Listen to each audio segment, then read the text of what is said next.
um guarda que auxiliava para vigiar os presos por muitos anos ali, naquela lide, havia partilhado que nesse período que ele estava ali, como vigilante, naquele local, ele já tinha visto vários tipos de desistência na visita a um preso. O vizinho, uma hora, parava de visitar, o amigo, num momento, suspendia a visita, a namorada deixava de ir, o primo esquecia,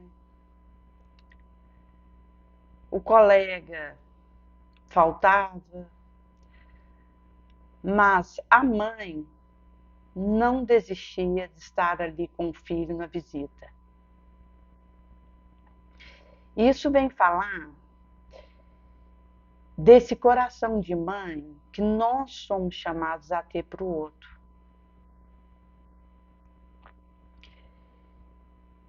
Quando eu tenho um olhar para o outro amoroso, onde eu vivo a entranha da caridade e faço isso, a minha doação ao outro, do meu entendimento, da minha tolerância, da minha paciência, da minha ajuda,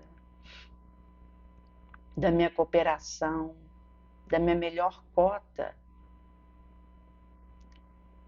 eu vou ter um coração de mãe, que é aquele coração que renuncia, que se sacrifica no silêncio, em benefício do outro,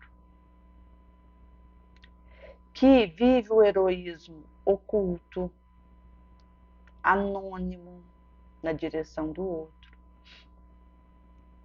e que se apaga para que o outro cresça. E esse mesmo coração, direcionado para Deus, é um coração de criança. O meu coração, direcionado para mim mesma, é um coração de juiz. E o meu coração, direcionado para o outro, é um coração de mãe. De mim para mim, essa questão da severidade que eu preciso ter para comigo, ela é base até do movimento de subida para me aperfeiçoar. Porque é tão enigmática essa questão, porque quando eu, na minha autopercepção, começo a lisonjear demais a mim mesma, a passar muito a mão na minha cabeça, eu acabo tendo uma acomodação moral. Aí eu baixo a guarda e tropeço e caio. De repente eu estava firme, vencendo a tentação, resistindo firme, avançando no caminho do bem.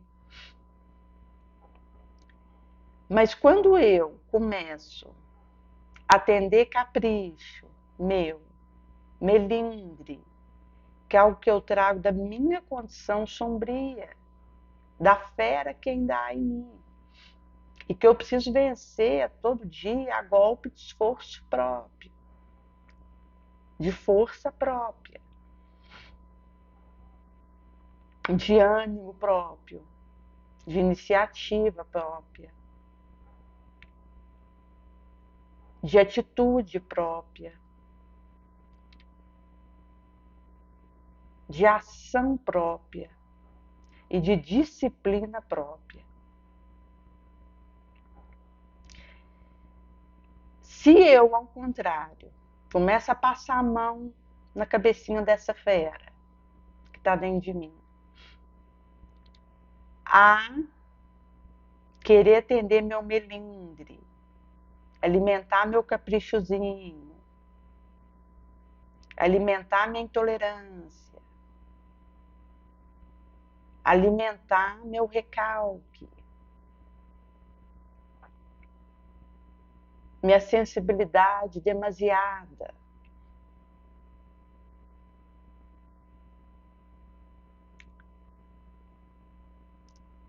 Acaba que eu deixo de ter o olhar da vigilância que eu preciso ter, da cautela que eu tenho que ter comigo, porque existe uma frente entrincheirada em mim, aguardando um insignificante descuido meu para predominar em mim, em minha natureza. E que é uma energia do impulso que cabe a mim transformar em força soberana, de ação e de movimento feliz.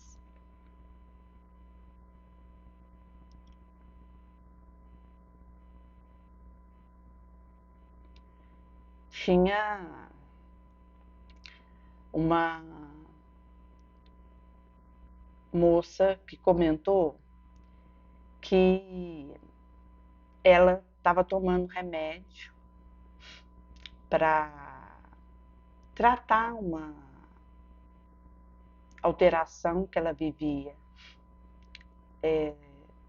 do nervosismo que a atacava de quando em quando, uma agressividade que fazia ela desejar agarrar no pescoço do outro e enforcar, chacoalhar.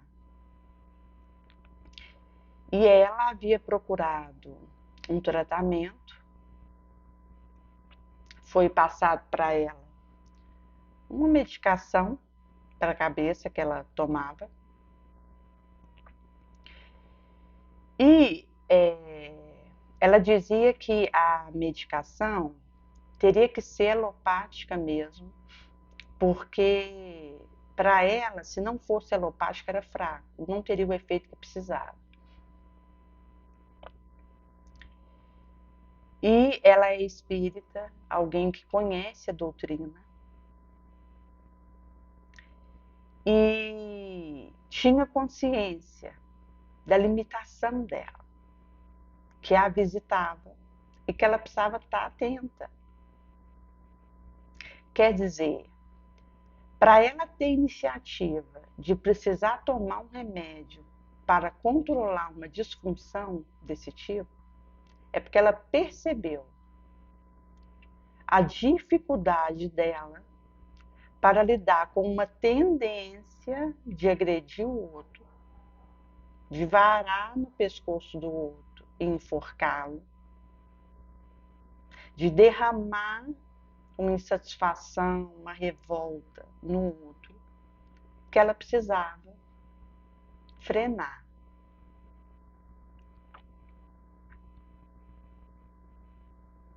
Uma outra estava tomando um remédio para dormir e com isso o sono dela quicava. Ela não tinha um sono direto. Isso acabava tendo uma impactação na vigília dela, até de ressumo, cansaço, porque era algo intermitente o sono dela por causa da medicação.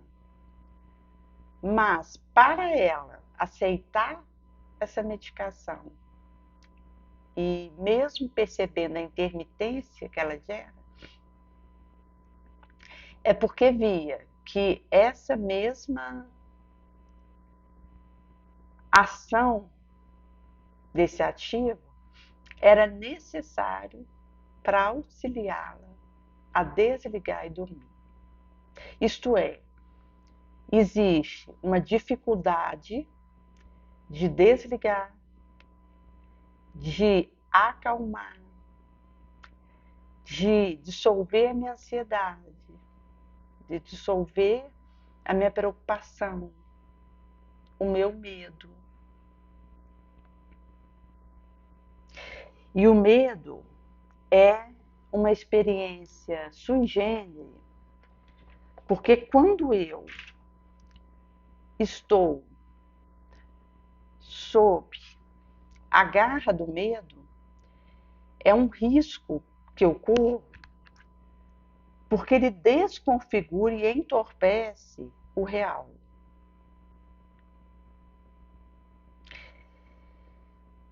A volúmia giganta, Berloque, insignificância, sou menor.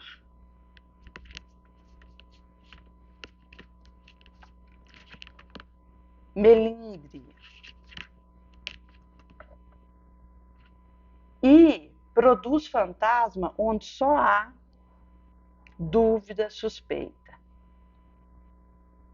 Daí que, quando eu deixo esse medo prevalecer em mim, eu acabo que passo a recear e a sofrer a insegurança de perder, somente que só se pede o que não se tem. Portanto, o que não faria falta.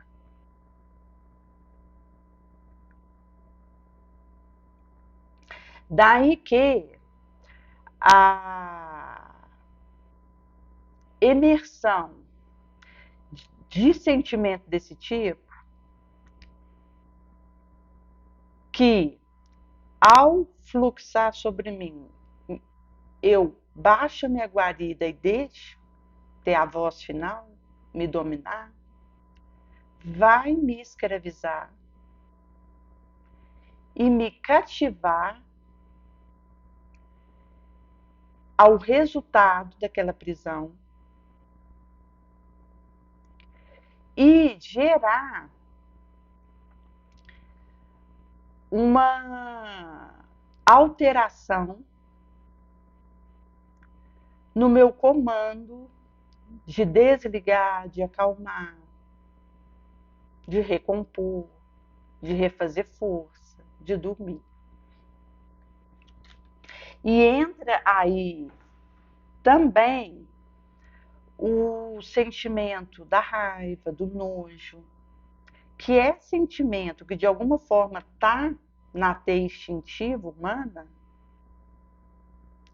e que cabe a mim frenar, fazer valer o sentimento nobre em mim, de tolerância,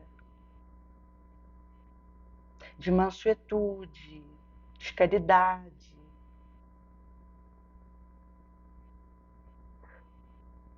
Por isso essa é uma questão delicada e convida para atentar à urgência de desenvolver minha capacidade de amar. O Cristo, ele só fez o caminho triunfal que ele fez pela capacidade que ele teve de amar. E de olhar para o outro, transmitindo bênção ao outro, soerguendo o outro. E por isso a dificuldade, a dor do outro nunca o encontrava na inércia e na ociosidade. Não, porque não tinha espaço nele nem atrocidade nem sarcasmo.